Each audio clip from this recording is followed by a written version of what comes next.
죽음과 부활에 대해서 중보로 과거 신부님께서 특강을 해주시겠습니다. 신부님은 워낙 잘 아시니까 양력을 소개하고 특강을 계산해서 바로 시작하겠습니다. 신부님 모시겠습니다. 먼저 기도 성부와 성자와 성령의 이름으로 아멘. 사랑의 하느님 아버지, 당신께서 저희들에게 우리 아들이신 예수 그리스도를 보내주신 예수님께서 저희들을 사랑하시는 마음으로 온갖 고통을 겪으시고 목숨까지 바쳐주시고 죽음에서 부활하게 해주셨으니 진심으로 감사드리며 저희들 자신의 목숨을 남김없이 다 당신께 봉헌하였습니다.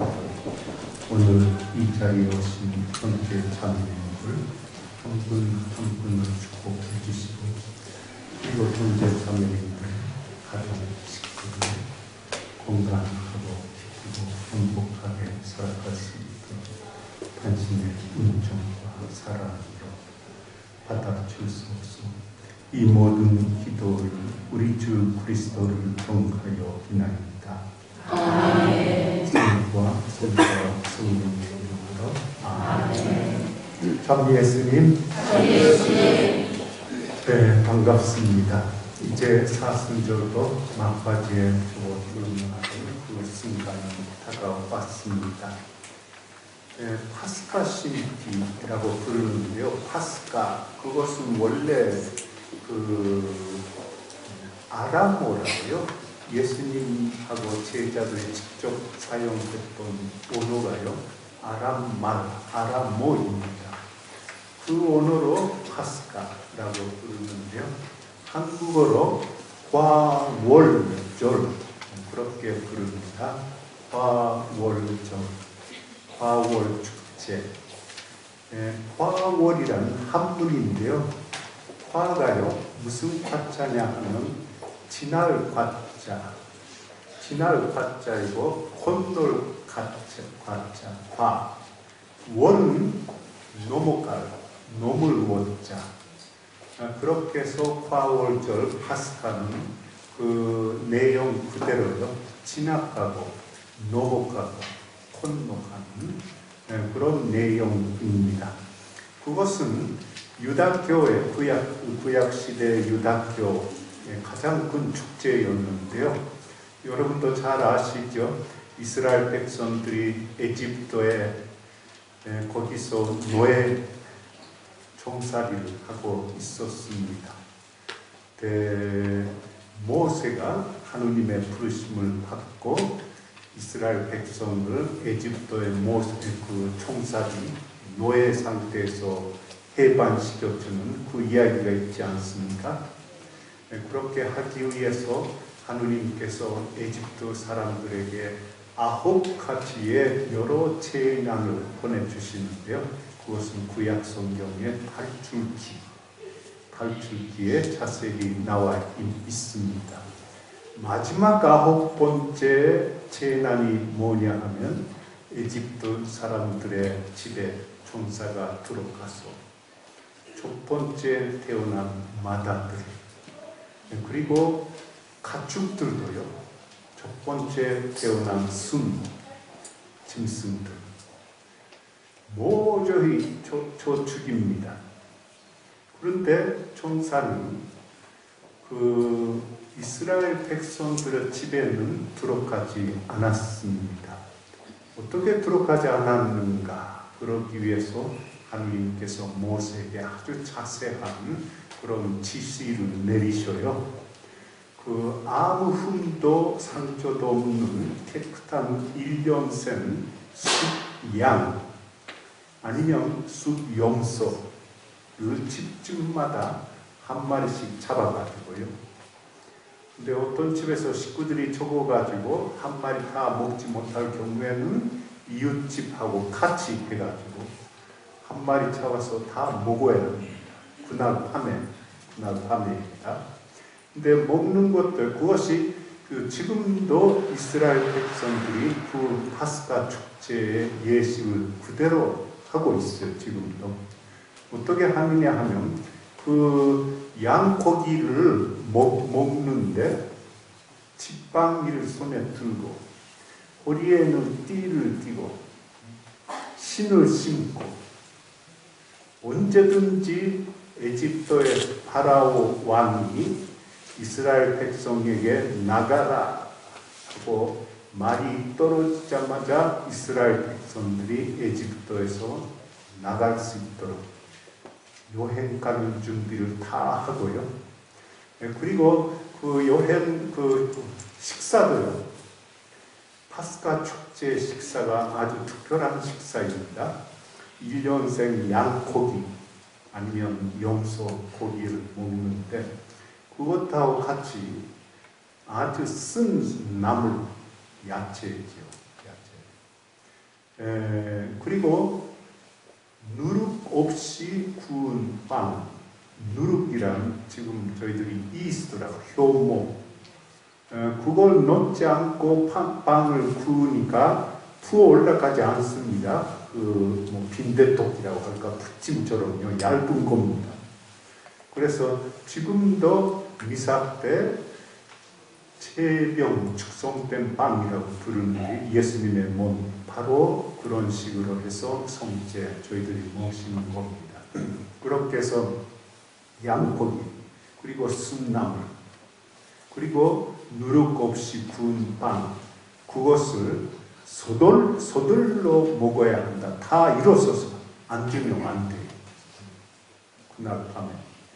다만 자기들이 양고기를 먹었는데 양을 잡았을 때 그 피를 이스라엘 백성들의 집 앞에 문설주라든가 상림방이라고 부르죠. 현관 입구 거기에 양의 피를 발라야 합니다. 그러면 하느님께서 보내신 전사가 양의 피를 발랐던 이스라엘 백성들의 집 앞을 그냥 지나갑니다. 건너갑니다. 안에 들어가지 않고요. 다만 양의 피를 바르지 않았던 에집트 사람들의 집 안에는 들어가서 마다들 아니면 처음에 태어난 첫 번째 태어난 숫꽃, 짐승, 가축이죠. 그것을 모조리 다 저축입니다. 에집트 파라오 왕의 관대자죠. 군아들부터 시작해가 고위 고관들, 일반 군민들 아니면 가난한 사람들 모조리 다 그래서 그날 밤에 마다들을 잃었던 그 에집트 사람들의 큰 소리를 치고 통곡하고 그리고 이제 이스라엘 백성들이 믿는 하느님께서 저희들에게 저주를 내리셨다. 근데 이스라엘 백성들을 보고 다 빨리 나가라. 그래서 이스라엘 백성들 그동안에 노예로 고생을 많이 했습니다. 그래서 에집트 사람들을 보고 여러분이 갖고 있는 금, 보석 같은 거 다 내놓으시오. 그렇게 말하고 근데 에집트 사람들은 자기들이 너무 무서워가지고 있는 것을 다 내놓았어요. 가져가라. 그렇게 해서 이스라엘 백성들이 나갔습니다. 그날 밤에 탈출기 구약 성경에 의하면 전장만 해도 60만 명이라는 그런 숫자가 나옵니다. 그 숫자 그대로 받아들여야 할 것인지 모르지만 60만 명 그러니까 젊은 남자만 해도 60만 명 젊은 여자는 또 60만 명 정도 있겠죠. 부모가 있고 또 어린이들도 있고 합치면 그 숫자를 만약 그대로 받아들인다면 200만 명을 넘는 사람들이 그날 밤에 에집트에서 탈출한 겁니다. 대단한 숫자죠. 그렇게 많지는 않을 것이다. 성경학자는 그렇게 말하는데요. 그렇게 해서 이스라엘 백성은 그날 밤에 에집도를 탈출합니다. 그래서 그 구약 성경의 두 번째 책은 탈출기, 옛날에는 출애굽기라고 불렀습니다. 지금은 탈출기라고 부르죠. 첫 번째 책은 무엇입니까? 창세기죠. 창세기. 그 다음에 두 번째 책은 탈출기입니다. 이것이 이스라엘 백성이 모세가 이끄는 대로 에집도의 노예 상태에서 탈출했다, 그런 뜻으로요. 그것이 파스카입니다. 과월. 하느님의 천사가 양의 피를 입구에 발랐던 이스라엘 백성들의 집에는 들어가지 않고 그냥 지나갔습니다. 과월 지나간다. 그 양의 피라는 것은 예수님을 어린 양이라고 부르지 않습니까? 어린 양, 예수님. 사실 어린 양이란 표현을 왜 예수님께 자주 하느님의 어린 양, 미사 때 저희들이 그렇게 기도하죠. 왜 어린 양이라는 그런 표현을 씁니까? 왜냐하면 옛날에 유다인들이, 이스라엘 백성들이 제일 많이 하느님께 봉헌했던 제물, 봉헌 제물은 양이었었고요. 근데 어린 양은 아무 반항도 하지도 않고 도망가려고도 하지도 않고 그냥 시키는 대로 끌려가서 그리고 얌전하게 목숨을 바친다. 그런 뜻으로 예수님을 하느님의 어린 양 그렇게 부릅니다. 수백만 명인지 수십만 명인지 모르지만 이스라엘 백성들이 그날 밤부터 40년간 하느님께서 이끄시는 대로 여기저기 헤맵니다. 여기저기요. 그리고 마지막 도착지가 어디입니까? 하느님께서 약속하신 약속의 땅, 현재 이스라엘이죠. 이스라엘. 옛날에는 가나안이라고 불렀습니다. 거기에 가는데 하느님께서 이스라엘 백성을 인도하시는데 그것도 탈출기의 설명에 의하면 낮에 그들은 이동합니다. 맨 앞에 하느님께서 보내신 구름 기둥, 하늘에서 땅까지 아주 어마어마하게 큰 구름 기둥이 이스라엘 백성의 때를 인도합니다. 움직이는 대로 따라가는 거죠. 그리고 밤에는 식사를 하고 야영을 하지 않습니까? 텐트, 천막을 짓고요. 잠자야죠. 그때는 하느님께서 보내신 기둥이 이스라엘 백성을 지켰습니다. 그렇게 해서 40년간 여행을 합니다. 그래서 에집트를 좀 나이가 많아서 50대, 60대 할아버지 할머니들 목적지에 도착하지도 않고 여행 중에 다 죽지요. 그리고 젊은 사람들 20대, 30대 젊은이들이 목적지에 도착했을 때는 이제 할아버지 할머니가 되죠. 어린이 애기들은 젊은 나이가 되면서 목적지에 도착합니다. 아주 대단한 여행입니다. 옛날에 십계명이라 유명한 영화가 있었는데요. 거기에 이스라엘 백성들이 에집트에서 나가서 가는데 홍해라고 바다, 그 앞에까지 갔을 때 뒤에서 에집트의 파라오가 이스라엘 백성을 다 내보냈으니까 이제 노동을 하는 사람이 없거든, 한 사람도. 그래서 그것을 후회해가지고 군대를 보내고 다시 이스라엘 백성들을 붙잡아서 끌고 데리고 오라고 쫓아오죠. 이때 모세가 홍해 바다 위에 기적의 지팡이라고 있습니다. 그것 바닷물이 오른쪽에 왼쪽에 갈라지면서 높은 벽이 되죠. 그것은 영화에서도 아주 대단한 그 장면이었습니다. 그래서 그 홍해 바다 밑에 바다죠. 길이 생기니까 그 길을 이스라엘 백성들이 건너서, 그러니까 과월, 파스칼, 바로 그런 뜻이죠. 건너갑니다. 홍해 바다를. 그리고 자기들이 다 올라갔을 때, 저쪽에 올라갔을 때 뒤에서 에집트 군인들, 그리고 마차라든가 기마를 다 가지고 쫓아오는데, 그들이 다 바다 안에 들어갔을 때 모세가 다시 기적의 지팡이로 바닷물을 치니까 물이 다시 제자리로 돌아오죠. 그렇게 해서 에집트 군인들, 기마, 마차들이 다 물에 빠져가지고 군인들도 그리고 말들도 다 죽었습니다. 그래서 그것을 보고 이스라엘 백성은 하느님께 찬양의 노래를 부릅니다. 그 이야기가 탈출기에 나옵니다.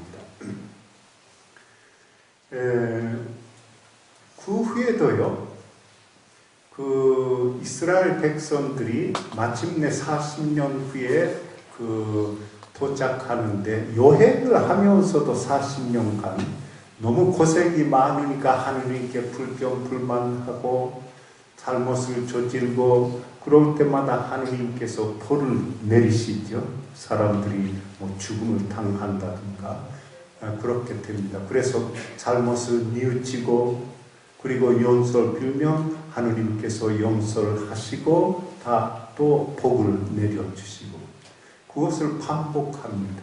이스라엘 백성은 여행을 가는 도중에도 그랬었고, 40년 후에 가나안, 현재 이스라엘 거기에 도착한 후에도요, 이스라엘이란 나라가요, 이제 계속해서 발전해 나가는데, 그런데도 여러 잘못을 저지르고 그리고 외국의 우상을 숭배하기도 하고 죄를 범할 때마다 하느님께서 벌을 주셔요. 제일 큰 벌은 무엇입니까? 주변에 강대국 나라들이 공격을 해가지고 침략해가지고 그리고 많은 이스라엘 사람들 포로로 끌고 가고, 바빌로니아라든가 아시리아라든가 여러 나라들, 그래서 다시 포로가 되고 노예가 되고 아니면 침략을 당하고 약탈을 당하고, 그래서 이스라엘 백성은 또 자기들의 잘못을 뉘우치고 하느님이 잘못됐습니다, 용서해 주십시오. 하느님께서 용서를 해 주시고 다른 지도자를 보내시고 다시 포로 노예 상태에서 해방시켜 주시죠. 얼마 후에 또 죄를 범합니다. 벌을 받습니다. 그리고 나중에 또 그것을 뉘우치고 용서를 빌고 용서를 받고 복을 받습니다. 구약시대의 가장 큰 복은 무엇입니까? 물론 전쟁에 이기는 것, 노예 상태에서 해방되는 것, 그것이 아마 가장 큰 하느님의 복이라고 말할 수가 있겠죠. 그런데 개개인에게요, 제일 큰 복은 무엇입니까? 그것은 많은 자녀를 가지는 것, 그것입니다. 지금은 사람들이 그렇게 생각하지 않습니다. 원래는 그래요. 사실 그렇습니다. 하느님께서 우리에게 주시는 가장 큰 복은 자녀를 많이 가지는 것. 그 다음에 큰 복은 무엇입니까? 가축도 많이 가지는 것. 그래서 아브라함이라든가 이삭, 야곱, 옛날의 성조들은 수천 마리의 양이라든가 염소, 소를 소유한다. 그것이 하느님의 축복을 받았다는 거죠. 그 다음에 하느님의 복은 무엇입니까? 땅에서 많은 곡식, 야채, 과일, 특히 포도, 그런 것들이 많이 나온다. 그것이 또 하느님의 복이죠. 그래서요, 파스카라는 것은 죄를 범하면 벌을 받고 포로가 되고 노예가 되고, 그것을 통회하고 용서를 받으면 포로의 상태에서 해방되고 하느님의 여러 가지 복을 받게 됩니다. 얼마 후에 죄를 범합니다. 또 벌을 받아요. 그것을 반복합니다. 이스라엘 백성의 역사가. 그것이 구약 성경에 나오는 하느님의 말씀. 그래서요, 이스라엘 백성의 역사 전체가, 이스라엘 민족 전체의 역사가 하느님의 계시입니다. 하느님의 말씀. 우리가 그것을 읽고 묵상할 때 하느님의 말씀은 살아있고 지금도요, 힘이 있으니까 내가 성경의 말씀을 읽고 묵상할 때 지금 나에게 직접 하느님의 살아있는 말씀이 나에게 계시를 주시고 가르치십니다. 직접 나에게 말씀하시는 거예요. 그렇게 성경책을 읽고 묵상해야 합니다. 그리고 이스라엘 백성 전체의 반복하는 그것이 지금 나의 내면에서 반복되어 있습니다. 바오로 사도가 아름답게 설명합니다. 죄를 범하는 사람은 죄의 노예다. 포로가 된다. 그것은 참 고통스럽습니다. 영적으로, 내면적으로 그렇지 않습니까? 기쁨, 평화가 없어요. 참 고통스럽습니다. 그래서 하느님께 통회하고 용서를 비우죠. 용서를 받습니다. 다시 마음의 기쁨, 평화, 하느님의 사랑을 누리게 되죠. 얼마 후에 또 죄를 범합니다. 그러면 죄의 노예가 됩니다. 자유가 없어져요. 죄의 노예가 된다는 것은 바오로 사도가 말하듯이 자기가 원하는 것을 하지 못하게 됩니다.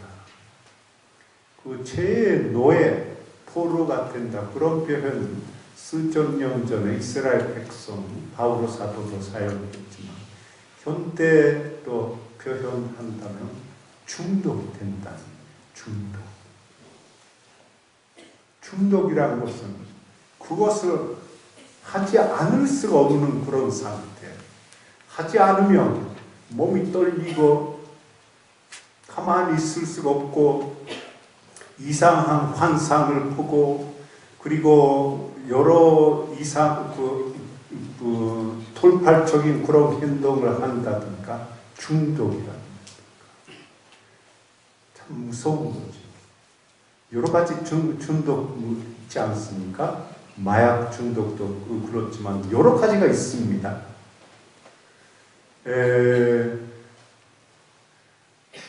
그래서 구약 성경의 이스라엘 백성의 역사 전체 성경책으로 저희들이 읽고 묵상할 때 지금 내 안에서 내면에서 영적으로 하느님께서 나에게 직접 말씀하시고 가르치시고 계시하십니다.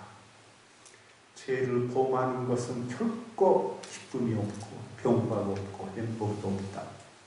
그러나 용서를 받고 하느님의 복을 받는다는 것은 하느님만이 주시는 기쁨과 평화, 행복, 내면적인 기쁨, 평화.